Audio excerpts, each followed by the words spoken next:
Então, nós vamos continuar vendo algumas coisas. Nós vamos ainda enfatizar alguns pontos. Não sei se vocês lembram, mas eu tenho uma folha aqui da aula passada, né? Mas é só se alguém está com a folha. A última parte da aula passada, a gente falou assim, do caos para a funcionalidade. Tinha vários itens lá que tocamos meio rapidamente por falta de tempo. Então, hoje nós vamos ainda tocar em alguns desses aspectos. Se você ler, foi o que eu fiz alguns dias atrás, se você ler o primeiro capítulo de Gênesis sem nenhuma predisposição, você não está pensando em provar alguma coisa, não está procurando nada especial, tem várias maneiras de estudar a palavra. Às vezes você está estudando porque você quer achar uma resposta de alguma coisa. Mas, realmente, assim, para Deus falar, a melhor maneira de ler a Bíblia é não ter nenhuma... Eu não estou procurando isso, eu não estou tentando provar aquilo, eu não estou com nenhuma ideia preconcebida, estou lendo a palavra para ouvir o que Deus quer falar. E a gente está enfatizando desde a primeira aula que o importante, quando a gente lê, por exemplo, Gênesis 1, o relato da criação, é a gente não tentar enquadrar isso nos nossos conceitos.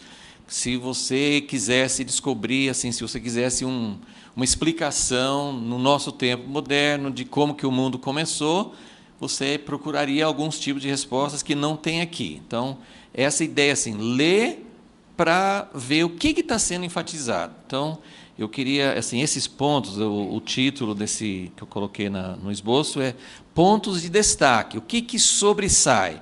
Quando você lê Gênesis 1, o que chama atenção para você? E, assim, tem os primeiros versículos sobre a situação inicial, quando Deus começou a agir, mas, assim, a partir do verso 3, quando Deus disse haja luz, né, já começa o primeiro dia. A partir, assim, então, desse relato, nós falamos sobre várias expressões, é um documento milagroso, tem números, tem coisas que são muito enfatizadas, é uma espécie de poesia, porque tem refrões, tem coisas assim que voltam sempre, mas a primeira coisa que, para mim, assim, eu lembro anos e anos atrás, lendo esse capítulo, eu disse, puxa, mas ele fala muito sobre separação. Então, já tocamos um pouquinho nisso, mas o nosso primeiro item, o primeiro ponto de destaque que eu colocaria são várias coisas que Deus vai separando. Até fizemos aquele quadro mostrando que nos primeiros 3 dias Deus está separando, né, ele pegou, né, o versículo 2, ele pegou uma terra sem forma, vazia, em trevas, um abismo, nada assim de diferenciação, e Deus vai tirar daquela imensa sopa, daquele abismo, daquele mar que tinha ali, ele vai tirar tudo vai sair de lá. Então, é muito impressionante ver assim, como Deus vai fazendo passo por passo, ok? Então, essas separações, então eu coloquei, algumas estão ele fala assim no primeiro dia, que ele separou luz das trevas, né, dia e noite, mas, na verdade, a primeira distinção, por isso que eu coloquei separações ou distinções, porque tem coisas que estão separadas já desde o início. No versículo 1, ele fala, no princípio, Deus criou, e ele fez uma distinção, céus e terra. Então, a primeira distinção, no primeiro versículo, tem céus e tem terra. E é muito importante, né, alguém chamou atenção, eu lembro de ter visto isso, que às vezes as Bíblias traduzem, eu acho que é difícil no primeiro versículo, mas em outros lugares que aparecem na Bíblia, às vezes as nossas versões põem no singular, mas quase sempre essa expressão céus está no plural. Está no plural porque tem vários céus, né? Tem o céu das nuvens, o céu das estrelas, o céu dos céus, onde Deus habita. Então, os céus, então Deus criou os céus e a terra. E como nós temos falado, sim, isso pode se referir assim, a algo que aconteceu muito antes desse relato, ou pode ser que tudo aconteceu junto. A Bíblia não nos dá assim, dados para a gente saber muita cronologia disso. Mas esses céus do versículo 1 provavelmente estejam se referindo realmente aos céus onde Deus habita, porque no decorrer da história da criação, ele vai falar do firmamento, o céu onde estão as nuvens, e ele fala no quarto dia também onde estão as estrelas. Então, essa distinção do primeiro versículo é importante para entender que realmente tem dois lugares distintos, duas esferas, duas dimensões, são totalmente diferentes. Esse céu das nuvens, ou céu do universo, das estrelas, faz parte do universo material, visível. Agora, o céu onde Deus está é algo diferente. Então, tem essas duas dimensões, essa distinção na criação, e isso continua durante toda a Bíblia. Tem um versículo muito citado, que é Salmos 115, 16, é fácil de guardar, 115, 16, que o céu é do Senhor, mas Deus deu a terra aos filhos dos homens. Então, aí faz essa distinção bem clara, né? Que tem o céu onde Deus está e tem a terra onde nós estamos, mas a gente, ao decorrer da história, nós fizemos muita confusão sobre isso, e a igreja, há muito tempo, está querendo ir embora para o céu, e Deus tem um plano um pouquinho diferente. Então, primeira distinção é entre os céus e a terra. Depois ele faz a distinção, no primeiro dia, ele fala, haja luz. E, inclusive, assim, na letra B, só para ver que a gente vai ter que ir mexendo com vários pontos de destaque, Deus não só separa, essas separações são importantes. Se tudo continuasse naquele abismo, com trevas, sem terra, tudo ali misturado, sem separar, não teria nada do propósito de Deus que poderia ir para frente. Então, Deus falou, haja luz. Ele vai separando, mas ele vai dando nomes. Essa é outra coisa que me chama bastante atenção, que Deus vai, principalmente nos primeiros dias, mas ele continua. Deus dá os nomes, ele dá nomes. E é interessante que no primeiro dia ele fala, haja luz. Eu não sei que língua que Deus estava falando quando ele falou, haja luz, né? O hebraico não existia ainda, né? Então, provavelmente não era hebraico, com certeza não era inglês. Então, Deus falou, haja luz. Mas ele não chamou luz de luz. Já notaram isso? Ele falou, haja luz. Então, ele chamou luz de luz. Não, ele chamou luz de dia. Ou seja, na verdade, ele não estava preocupado como nós, assim, mas o que é luz mesmo? Luz é energia, é matéria, é partículas, o que é luz? Não, ele não estava preocupado em definir isso para nós. O que ele queria fazer no primeiro dia?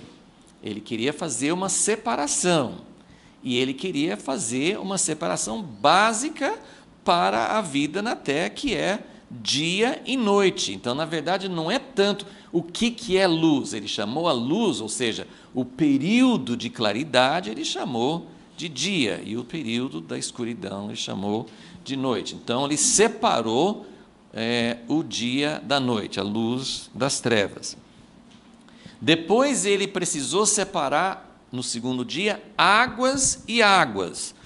Como aqui não ia caber, né, eu só coloquei águas e águas, mas se você quiser anotar, são as águas em cima e as águas embaixo.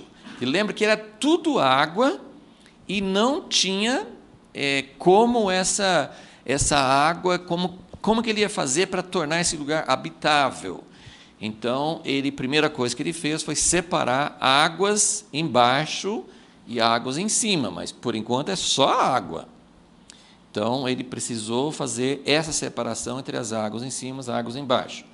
Aí, no terceiro dia, e aí ele dá nomes, né? Ele chama aquilo que separa as águas de cima das águas de baixo, ele chama de firmamento. E versículo 8, o firmamento Deus chamou céu, né? Esse é o céu singular, né? Esse é o céu das nuvens. E aí no versículo 9, no terceiro dia, ele faz com que haja uma separação entre o mar e a terra.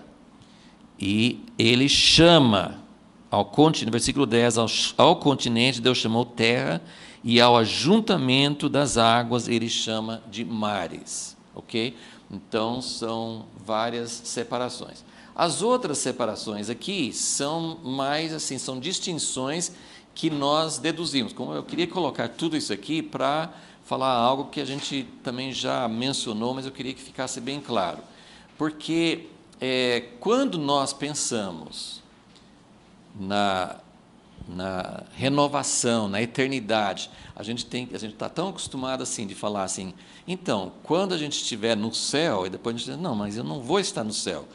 Na eternidade eu vou estar na terra.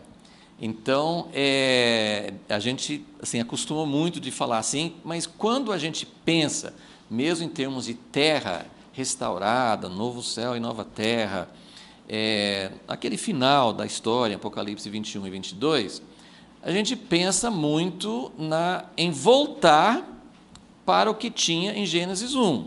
E tem muito a ver, porque como a gente já frisou aqui, Deus tinha um projeto no início e ele não desistiu desse projeto. Ele vai levar esse projeto até o fim. Por isso que é tão importante a gente estudar a criação, porque isso tem tudo a ver com a consumação. Nós devemos estar muito interessados na consumação. É para lá que nós vamos, né? É para lá que a história vai. Então, o que é a consumação? Para onde que vai? Mas uma coisa que tem me chamado bastante atenção nessas aulas, nesses momentos de estudo, é que tem muita coisa que você percebe claramente que nessa criação inicial não era a consumação ainda. Era o projeto perfeito, era o projeto que Deus começou, mas, já falamos, no final da história, no final do propósito de Deus, essas separações, a maioria delas, assim, de uma forma ou de outra, a maioria dessas separações não vai existir mais. É importante que haja uma distinção entre céus e terra?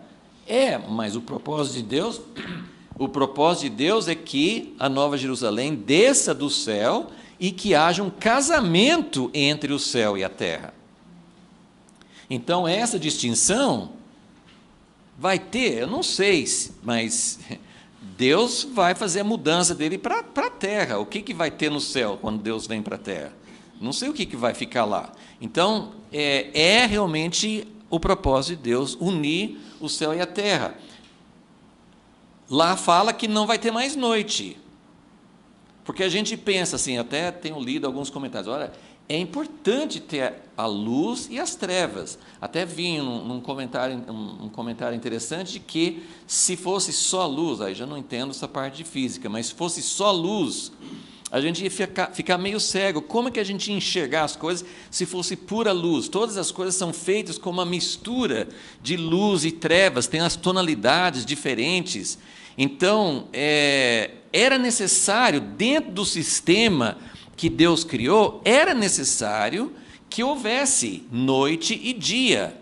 Naquele texto, que não deu tempo de ler, não sei se daria tempo de ler hoje, Salmo 104, ele fala especificamente da noite, das criaturas que vivem à noite. É um propósito de Deus, mas isso que eu queria mostrar, essa criação de Deus, que é perfeita, é um plano perfeito, essa criação já estava apontando para uma consumação, ou seja, nós não vamos voltar para isso aqui. Desde o início, o propósito de Deus criou os céus e a terra, noite e dia, né? Aí, outra coisa, que mais que não vai ter na terra renovada? E eu já falei assim, eu espero que isso seja simbólico, porque eu não quero que Deus acabe com todas essas variedades enormes de vida maravilhosa que tem nos mares, mas ele fala que não vai ter mais mar, porque o mar realmente representa algo escuro, né? Algo uma habitação de demônios, assim, tem várias, nem sempre na Bíblia o mar representa isso, mas fala de abismo. Tem essas duas palavras no Velho Testamento. Tem a palavra mares, mar, mas tem a palavra abismo, ok?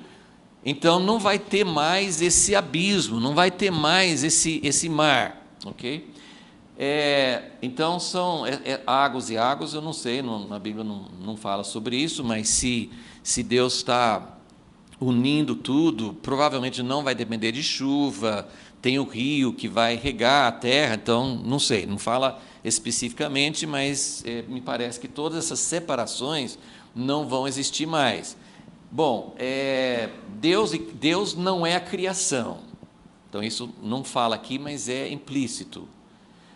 Isso é muito importante, a gente já falou assim, que existiam vários outros mitos de criação nessa época, e a maioria, assim, como o povo naquele tempo não tinha essas perguntas que nós temos hoje, que hoje nós queremos saber assim, mas no começo, quando que é o começo? É impressionante saber que até mais ou menos pouco mais de 100 anos atrás, a maioria dos cientistas, das pessoas filósofos, desde o tempo dos gregos, eles achavam que a matéria era eterna. Então, os mitos antigos, eles não falavam assim, no início não tinha nada, e um Deus criou do nada. Eles não falavam assim. Eles falavam de deuses que trabalhavam com algo que já existia. E Deus é antes de todas as coisas. Deus, e outra coisa, assim, esses deuses, além de serem plural, muitos deuses, eles tinham brigas, eles tinham guerras. Quase todas as histórias de criação era um Deus lutando contra outro, até um sobressair e vencer. Tem um mito lá que do cadáver, né, dos restos de um Deus que foi vencido, é que o mundo foi criado. O que venceu pegou o Deus que ele matou, que ele venceu o combate, e daquele Deus morto é que ele criou a terra. Deus não criou a terra nem de si mesmo. Deus não pegou da sua essência. Parece que tem algumas ideias, não sei se gnósticas ou sim, tem algumas filosofias que falam que Deus criou as coisas da luz que era dentro dele. A Bíblia fala que Deus criou as coisas pela sua palavra, do nada. Entendeu? É diferente. Então, Deus não é a natureza. Aí vem panteísmo, Deus está na natureza e todas as ideias erradas. Então, tem até uma lista, uma hora eu posso passar para vocês, eu achei uma lista de todas as filosofias, humanismo, animismo, deísmo, um monte de filosofias que são refutadas por Gênesis 1. Se você acreditar em Gênesis 1, todas essas outras filosofias e religiões e ideias caem por terra. Então, é muito interessante a gente saber que só os fatos que nós temos em Gênesis 1 coloca fim a tudo isso, né? Então, Deus não é a natureza, só que tem uma grande ligação entre Deus e o mundo que Ele criou. Nós vamos ver isso mais para frente. O homem, apesar de fazer parte do mundo criado, mas isso nós vamos citar daqui a pouquinho, né? Quando fala sobre o sexto dia, mas o homem, ele não é simplesmente uma parte da natureza. E esse também isso é um confronto direto com a ideia naturalista que você aprende nas escolas, que tem hoje, assim, que o homem simplesmente é um mamífero e nada mais do que isso. Nós evoluímos um pouco mais, temos um pouquinho mais de inteligência, mas o homem é igual a qualquer outro. A Bíblia coloca uma distinção. Claro que tem muitas semelhanças com os outros seres criados em várias coisas, mas o homem está num patamar diferente. Pode ser uma humilhação para nós, né? Mas de vez em quando a gente assiste uns documentários, Maristela mais do que eu ainda, né? E aí ela vai passando as informações, né? Tem 99% da nossa genética, do nosso DNA, entre o chimpanzé e o homem, 99% é igual.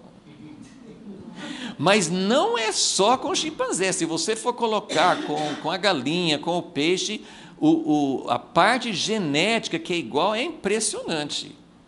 E, lógico, que eles tiram disso uma conclusão de que tudo evoluiu da mesma fonte. Mas isso, se Deus fez assim ou se fez de outra forma, nem vem ao caso. A questão é, biblicamente, o homem não é simplesmente uma parte da natureza, ok? E tem a distinção entre o homem e mulher. Então, voltando, essa distinção vai continuar eternamente? Homem e mulher? Não vai. Em Cristo, tudo isso. Então, eu queria mostrar, nós vamos ver outras coisas ainda hoje sobre essa questão da ordem que Deus criou. Essa ordem original está apontando, está caminhando para algo diferente. Então, a vida eterna, a terra restaurada, não é um retorno. Tem muitos elementos do plano original, mas não é simplesmente um retorno para Gênesis capítulo 1, ok? Então, sobrenomes, né, a letra B, sobrenomes, Deus, lembra que nós já vimos na última aula que Deus, a parte central de Gênesis 1 é Deus tirando de um caos inicial, Ele está tirando funções. A explicação da criação de Gênesis 1 não é para, assim, foi nessa ordem, foi nessa sequência que Deus criou, corresponde, não sabemos, tem muitas coisas que nós não sabemos. Mas o propósito, quando você lê Gênesis 1, qual é a mensagem? O que Deus queria que o povo daquela época, o que Ele queria que nós entendêssemos? Ele queria que a gente entendesse que de uma massa, e eu fico imaginando assim, uma multidão, que não precisa ser grande, né? Pega um número de pessoas. Hoje nós vamos formar daqui desse grupo, você se conhece há muito tempo, já tem reconhecimento de papéis, tem coisas que você já conhece, mas pega um grupo de pessoas que não se conhecem anteriormente e nós vamos formar uma empresa, ou nós vamos formar um corpo, uma família. A primeira coisa que precisa acontecer é separação. O que Deus faz para que cada um tenha a sua função, para que funcione, precisa ter diferenças, não diferenças de um é melhor, racismo, diferenças econômicas, não são esse tipo de diferenças. São diferenças porque Deus fez cada pessoa com características especiais. Também vamos falar um pouquinho mais sobre isso. Mas quando Deus vai tirando uma coisa de outra e separando para formar funções, Ele dá nomes. O nome concede uma característica, sabe, muitas vezes um nome, quando Jesus olhou para Simão e deu o nome de Pedro para ele, era uma profecia. Quando Deus mandava colocar um nome sobre uma criança, como Isaac, era uma profecia. Então, o nome concede caráter, é uma profecia, é um destino, e é uma função. E quem dá o nome tem autoridade. Então, essas coisas são importantes para a gente lembrar. Ok, letra C. Qual é uma outra coisa que repete várias vezes? Se não me engano, são 10 vezes. Nesse capítulo 1, ele vai falar sobre a espécie. Vamos ler no versículo 11. Diz assim, esse aqui é o terceiro dia ainda. E disse Deus, produz a terra os vegetais, plantas que deem semente, árvores frutíferas que, segundo suas espécies, deem fruto que contenha a sua semente. Veja como tem alguma coisa enfatizando aqui. O que Deus está fazendo? Ele está criando todo o mundo vegetal, mas ele está enfatizando um aspecto. O que é? A reprodutividade. O fruto é importante? Mas o fruto é importante porque tem a semente. O fruto vai servir de alimento, isso é uma coisa importante. Mas se tem uma planta que dá fruto, mas não dá semente, a hora que acabou aquela planta, aquela árvore, não tem mais, não tem continuidade. Agora, não é uma coisa interessante, se ele criou, isso é outro sinal de que essa ordem que ele está iniciando aqui, é uma ordem temporária. Porque estas plantas, isso vem desde as plantas, mas ele vai repetir com os animais, com todas as formas de vida, e até mesmo com o homem. Ele vai falar que era para multiplicar. Tá, ele queria que multiplicasse, mas tem uma questão de continuidade. E tem que ter continuidade por quê?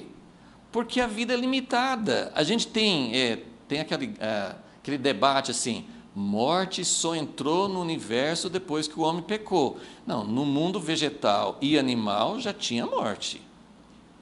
Porque ele criou as plantas com sementes para que houvesse um ciclo de vida, para que continuasse reproduzindo, aquelas originais iam morrendo e as outras iam continuando. Então, letra C é segundo sua espécie. Ele enfatiza isso muitas vezes. Tem a semente e tem que reproduzir segundo a sua espécie. Moisés sabia cientificamente o que é uma espécie? Hoje espécie é um nome científico, né? Na classificação de todos os seres vivos tem várias classificações, tem classe, né? Espécie, tem várias subdivisões, né? É claro que ele não tinha nada desse conhecimento científico, mas ele estava falando, vai reproduzir do jeito assim, dentro das mesmas características, ok? Então, aqui Deus está dando, letra C, eu coloquei 3 coisas aqui. A natureza tem, então, já desde o início, a natureza tinha essa limitação. As plantas, né, todas as formas de vida variam desde bactérias e plantas que duram poucos dias, às vezes horas, né, até árvores que podem durar centenas de anos, mas todas as formas de vida têm um tempo limitado. Então, isso foi uma coisa, Deus criou já com isso em mente. Deus queria que tivesse morte? Isso é uma coisa permanente? Não, não é. A criação já tinha dentro de si um propósito, um alvo. Se não tivesse entrado pecado no mundo, iria continuar caminhando para o alvo de Deus. Okay? Então é importante lembrar e ver que tem muitos indícios aqui de ser uma coisa transitória, de ter uma coisa temporária. Então, a primeira coisa, então, que a natureza tinha uma duração limitada. A segunda coisa é que a ordem de Deus é que cada ser vivo reproduza de acordo com os progenitores, né? Continue segundo a sua espécie, né? E hoje a gente entende muito mais como isso funciona, através do DNA, através da genética, né? Agora, veja como Deus é maravilhoso, porque Ele criou a natureza com a capacidade de continuar a mesma espécie, as mesmas características, porém, isso não tirou a variedade, porque não existem 2 indivíduos iguais, mesmo reproduzindo segundo a sua espécie. Não é assim, isso, se a gente não tivesse poxa, mas como que Deus consegue fazer isso? Hoje a gente tem uma pequena ideia, através do estudo da genética. Você vê como os cromossomos têm todos os genes, mas na reprodução esses cromossomos fazem uma mistura, cruzam uma parte, eles falam assim, vamos trocar um pedaço? Aí troca um pedaço, vai para cá, vai para lá. Aí tem todos os seres vivos que são sexuados, né, que tem masculino e feminino, já vai pegar um conjunto de características do masculino e um conjunto de características do feminino. Isso vai fazendo uma mistura, mas mesmo na natureza não tem 2 flocos de de neve que são iguais, pelo menos assim, esse é o exemplo que todo mundo sempre dá, né? Não tem dois flocos de neve. Eu não conheço direito nenhum floco de neve, né? Assim, eu sei que a neve vai caindo, mas a gente não conhece muito esse floco, como é que é. Mas ele tem formas geométricas, é diferente, né? Não tem duas cristais iguais, não tem, assim, a capacidade de Deus de criar todos segundo a sua espécie, né? 7 bilhões de seres humanos, cada um diferente, mesmo gêmeos, entre aspas, idênticos, não são idênticos, né? Então você tem esse segredo maravilhoso de reproduzir, de manter, apesar desse ciclo de vida e morte, mas as espécies se mantêm, mas a variedade continua. Então, isso é simplesmente, se você parar para pensar, isso é simplesmente fantástico. Então, ele define a ordem da natureza, que é reproduzir assim, mas dentro dessa ordem tem a capacidade de ter variedade. E eu aprendi, né, pequeno, quando já estava assim, esses debates entre evolução e a Bíblia e tal, eu sempre aprendi, olha, esse negócio de evolução é totalmente errado, porque não tem como uma espécie virar outra, e não tem como novas espécies surgirem. Pois é, agora a gente sabe que tem novas espécies surgindo continuamente.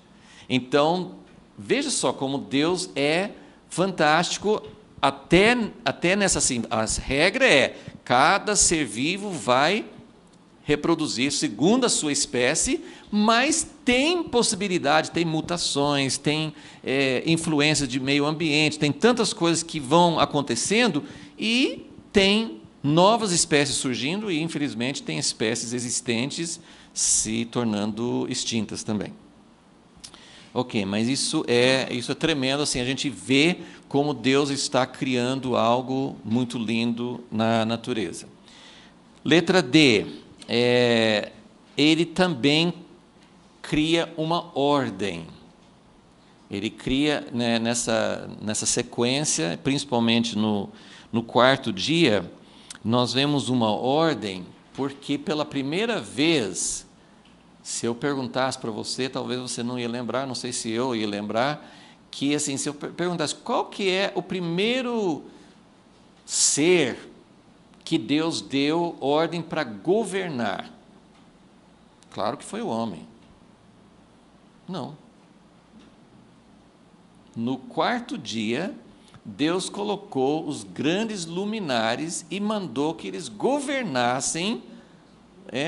Aí tem como governar como? Eles que deram sol, lua, né, principalmente, mas até as estrelas, mas o sol, lua principalmente, vão governar, vão ser, versículo 14, eles vão servir como sinais, eles vão servir para mostrar épocas determinadas, aqui fala estações, mas também eles não tinham essa noção exata assim, de todas as estações, e essa palavra estações, se está na sua Bíblia, estações são mais tempos determinados.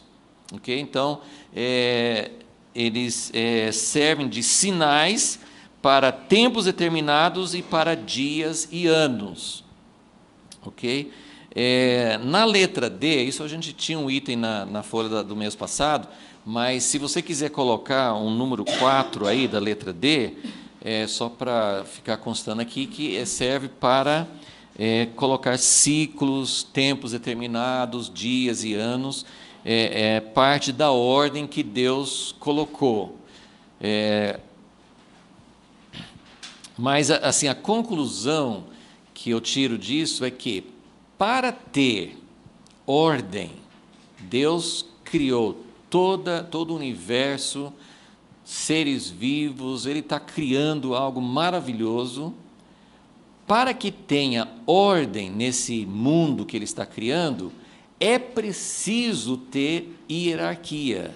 O governo não começa, o tipo de governo muda depois da queda, mas governo, diferentes funções, uns seres, né, esse aqui não são nem seres vivos, mas né, uns seres governando outros, você vai notar que Todos esses seres vivos, as plantas vão servir de alimento, aí tem os animais, depois tem o homem governando. Então, tudo tem o seu lugar determinado. Então, para ter harmonia, para ter ordem, é preciso ter hierarquia e preciso ter governo, ok? Isso faz parte, né, pelo menos dessa ordem que Deus está criando aqui. Cada um no seu lugar implica em diferenciação de funções. Se todo mundo tem a mesma função, né, muitas vezes, assim, quando a gente pensa em democracia, em igualdade, a gente pensa, todo mundo vai fazer a mesma coisa. Não, todo mundo não vai fazer a mesma coisa. Tem diferenciação de funções, tem diferenciação de lugar.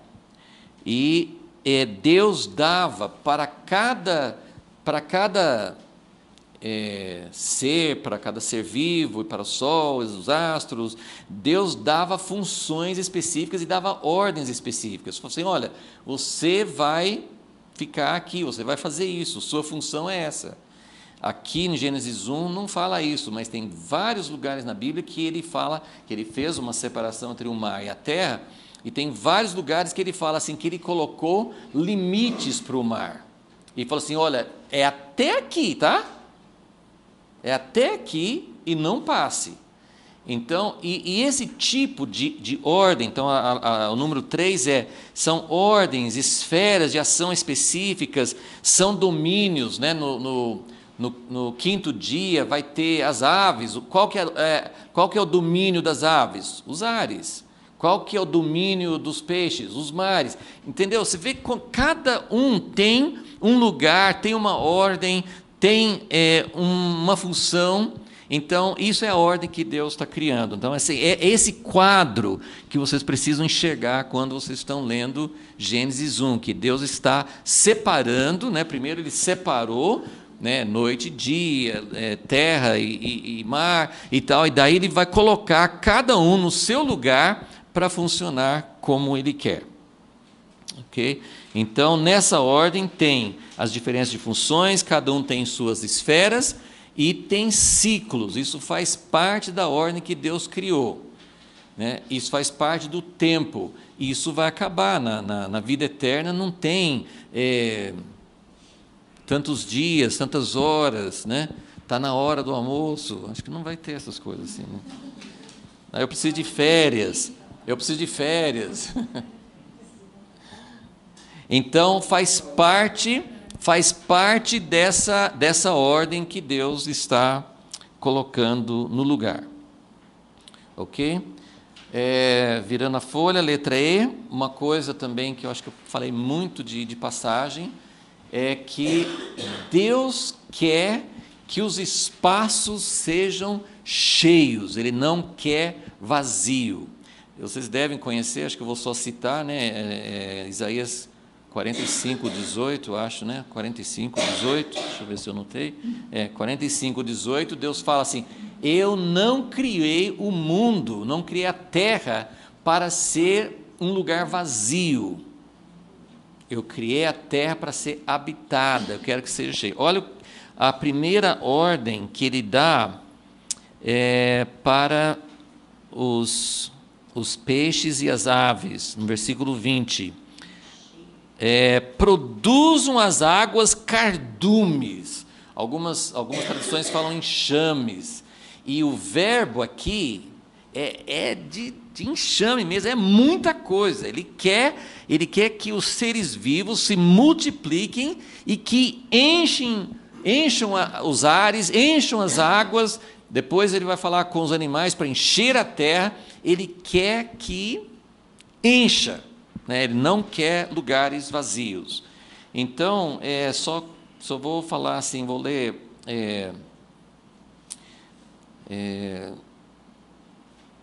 vou só citar esse de Jeremias 23:24, Deus fala que Ele enche os céus e a terra. Agora, eu queria que vocês lessem comigo em Efésios, porque isso também faz parte da direção, para onde que Deus está levando, qual que é o objetivo de Deus na criação, Para onde estamos caminhando?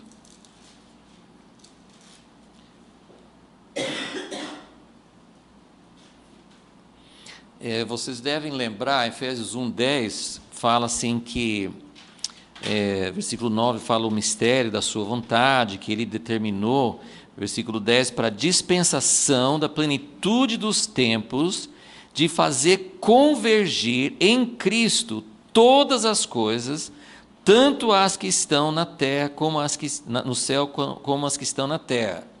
Então, esse convergir, eu fico sempre pensando assim, como que é isso, né? Como é que todas as coisas vão deixar de existir e vão entrar como se fosse um redemoinho, sei lá, uma coisa assim que puxa tudo. Assim, não é isso, é que ele quer que Cristo, em todas as coisas, encha o universo. E é isso que ele fala em Jeremias, que ele enche, esse é o desejo de Deus. Deus criou o universo, e aí quando você começa a pensar no universo, você pensa, como que alguém pode encher esse universo? Quantos bilhões de galáxias, quantos bilhões de estrelas, qual que é a medida, né, desse universo? E Deus quer encher todas as coisas com a sua presença. Em Efésios 1, ele fala, versículo 22, também sujeitou todas as coisas debaixo dos seus pés, falando de Jesus, para que seja cabeça sobre todas as coisas, e o deu à igreja, que é o seu corpo, a plenitude daquele que preenche tudo em todas as coisas. Então, essa que é a ideia. Ele vai preencher tudo. Com esses enxames de seres vivos, na verdade, é uma expressão de Deus. Deus não é a natureza, Deus não é a criação, é diferente. Mas, através da criação, ele vai se expressando. Então, isso é algo, a gente não consegue entender muito isso, mas está aí, né? Nós estamos diante de um propósito de Deus. Deus quer encher todas as coisas com a sua presença. No capítulo, sim, ele fala isso várias vezes em Efésios, né? Efésios 4, versículo 10, ele fala, aquele que desceu é o mesmo que também subiu muito acima de todos os céus para preencher todas as coisas. Então, eu li uma frase assim que me chamou bastante atenção, não sei se você vai achar isso interessante, mas a igreja, acho que no primeiro dia aqui eu fiz aquele desenho que eu gosto muito de usar, que assim, tem o propósito eterno de Deus como uma linha, vocês lembram desse diagrama? Tem um propósito de Deus que começa no Éden e vai subindo, porque Deus tem um alvo, não é voltar para o Éden, é daí para frente, e vai chegar numa nova criação. Então, mesmo nessa criação original, mesmo sem o pecado, algo iria acontecer, porque isso aqui é um sistema temporário, não é um sistema eterno. Todas essas características que a gente está vendo são coisas temporárias. Tem morte, tem noite e dia, tem abismo ainda. Então, são elementos que Deus tem o propósito de ir tirando esses elementos, vai chegar ao lugar onde não tem mais noite, não tem mais abismo, não tem mais morte, ok? Então, mas nesse propósito de Deus, que poderia ser uma linha reta, né, subindo, mas uma linha reta, teve um probleminha, né, que foi a queda. E nesse problema, né, então, nós caímos, né, dessa rampa, né, desse lugar onde nós estávamos, nós caímos. E Jesus veio para nos tirar desse buraco onde nós caímos e nos levar de volta para continuar no propósito dele. Só que a igreja, isso é muito importante, Jesus veio, a cruz, a redenção, realmente uma grande parte da Bíblia está envolvida com esse buraco que foi feito na queda. Só que o problema nosso é que a teologia, o cristianismo, nossa atenção tem sido voltada só para esse buraco. E então, resumindo, uma forma de resumir isso nós temos dado tanta atenção à redenção que nós temos nos esquecido do plano original representado na criação. Deu para entender?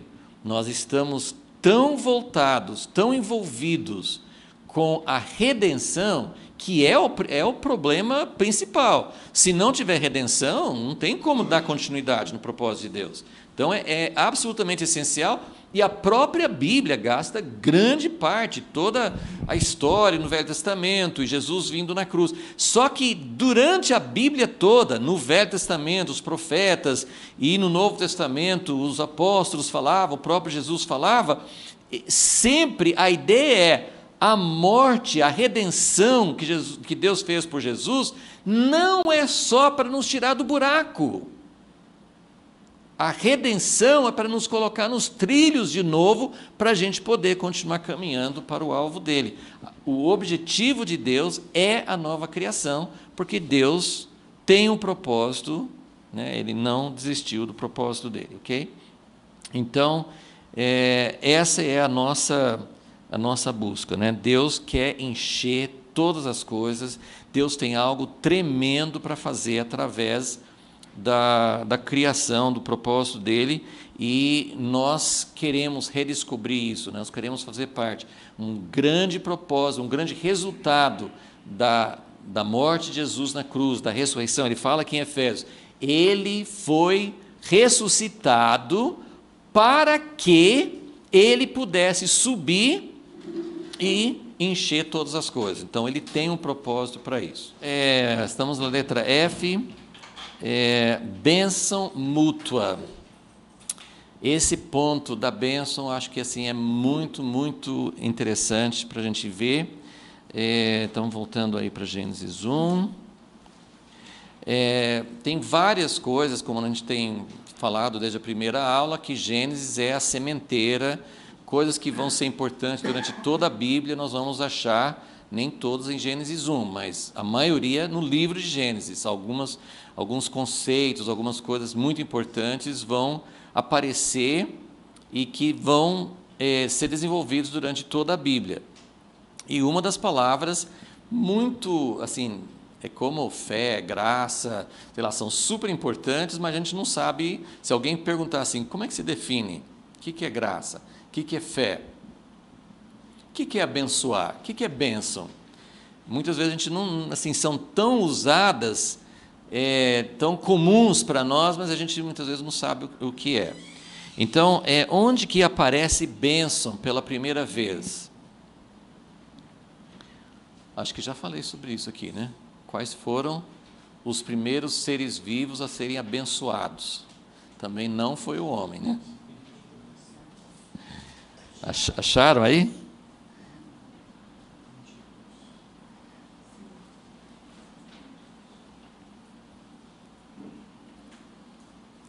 Versículo 22, né?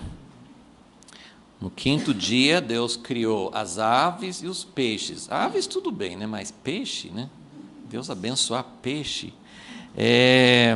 Mas ele criou os grandes animais aquáticos, todos os seres vivos que se movem, as quais as águas produzem segundo suas espécies, toda ave com asas segundo sua espécie. Olha como ele sempre repete isso. E Deus viu que isso era bom.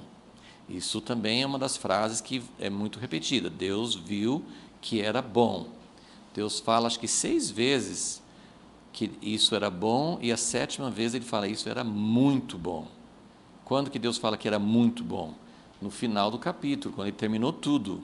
Então, cada parte ele foi vendo, e isso era bom. Ele fez a luz e fez a diferença entre noite e dia, isso é bom. Muitas pessoas falam que isso é bom, quando Deus fala assim, isso era bom, tem muitas maneiras de interpretar e cada um dá a sua ideia, porque a Bíblia não fala assim, quando Deus falou que isso é bom, Deus estava pensando e a Bíblia não fala isso. Então, a gente não pode dizer o que Deus estava pensando quando Ele falou isso, né? Uma das coisas que veio para mim tinha essa situação de caos, que não era ideal, Deus veio com a palavra, haja, luz, haja luminares, haja plantas. Deus foi criando pela sua palavra, e aí ele, né, pelo Espírito Santo, essas coisas foram criadas, né, porque tem a palavra, tem o executor da palavra dele, que é o Espírito Santo, pelo sopro divino, e o resultado, Deus falou assim, isso é muito bom. Eu sempre imaginei assim, alguém que pensou, vou criar, talvez a melhor coisa assim é uma pessoa que está fazendo uma pintura. Então, assim, eu vou pintar um quadro. Na sua cabeça, antes de você pintar, claro, você geralmente tem uma ideia do que, né? Hoje acho que tem pessoas que pintam sem saber o que vai sair, né? Mas assim, a maioria geralmente tem uma ideia antes, assim, eu vou pintar isso. Às vezes quer pintar uma coisa da natureza, uma cena muito bonita, tal. Então a pessoa tem dentro da sua cabeça o que ela quer. E quando pinta, o resultado final pode ser ou pode não ser o que você estava esperando, não é verdade? Nós que somos muito falhos, a gente pode fazer, eu estava pensando numa coisa, mas você vai fazer, alguém que faz um marceneiro, alguém que é artesão, né, vai esculpir um bichinho pela madeira, às vezes o resultado não é o que ele achava que seria, o que ele queria. E então eu sempre comparava, Deus fazia assim, eu vou fazer isso. Ele fazia e ele olhava para o resultado e falava assim, gostei, muito bom. Mas eu li uma coisa que me encheu meu coração de alegria, porque deu uma dimensão maior ainda. Que quando Deus olhou e falou, isso é bom, era algo que iria satisfazer o coração de Deus. Ele não só gostou, mas isso trouxe alegria, isso trouxe bênção para ele. E aí a gente tem uma linha muito fina, como quase tudo, assim, para entender Deus. Nossa cabeça é muito insuficiente para isso, porque tem aquela ideia assim, Deus criou o homem porque ele estava sozinho, coitado, e ele sentia tanta falta, tanta necessidade, eu preciso criar alguma coisa, e muitas pessoas têm falado com razão, você não pode imaginar Deus precisando, sentindo falta.